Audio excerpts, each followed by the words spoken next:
JITF infra logistics ఇప్పుడు green energy and waste management లో కొత్త చాప్టర్ మొదలెట్టింది.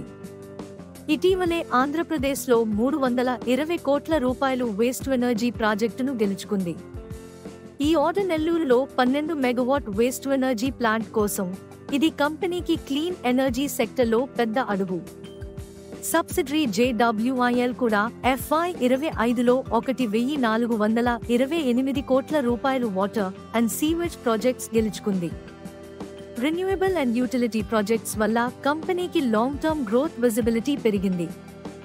మార్కెట్ క్యాప్ 895 కోట్ల రూపాయలు. PE -28.66, PB -1.75. FY25 రెవెన్యూ 2265 కోట్ల రూపాయలు, 11% YoY. నెట్ ప్రాఫిట్ 52.4 కోట్ల రూపాయలు, మునుపటి సంవత్సరం 35.4 కోట్ల రూపాయలు. JWIL EBITDA 255 కోట్ల రూపాయలు, +27%. డెట్ రేషియో కూడా తగ్గింది, 0.94 నుండి 0.62కి. కానీ Q1 FY26లో రెవెన్యూ తగ్గి 550 కోట్ల రూపాయలు, నెట్ లాస్ 4.7 కోట్ల రూపాయలు వచ్చింది. అంటే బిజినెస్ లో వొలటిలిటీ ఇంకా ఉంది.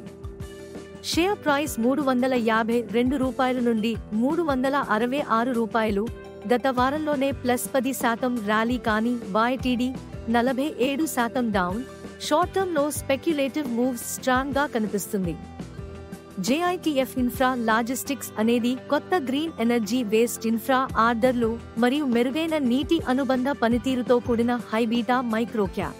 టర్నరౌండ్ మల్టీబ్యాగర్ ప్లే సాధ్యమే, కానీ అస్థిరత, ఆర్థిక రిస్క్ మరియు ఎగ్జిక్యూషన్ సైకిల్స్ ను నావిగేట్ చేయడానికి సిద్ధంగా ఉన్నవారికి మాత్రమే సూట్ అవుతుంది. Green energy plus water infra అంటేనే ఫ్యూచర్ గ్రోత్ స్టోరీ. రిస్క్ ఉన్న, పేషెన్స్ ఉన్నవారికి JITF నెక్స్ట్ సర్ప్రైజ్ అవ్వచ్చు. By on corrections strategy follow అవడం బెస్ట్ అని అనలిస్ట్ చెబుతున్నారు. ఇది మీ స్టాక్ మార్కెట్ విస్పరర్స్, వాస్తవ ఆధారిత మార్కెట్ అప్డేట్స్ ను ఎప్పటికప్పుడు మీ ముందుకు తీసుకువచ్చే ఛానల్.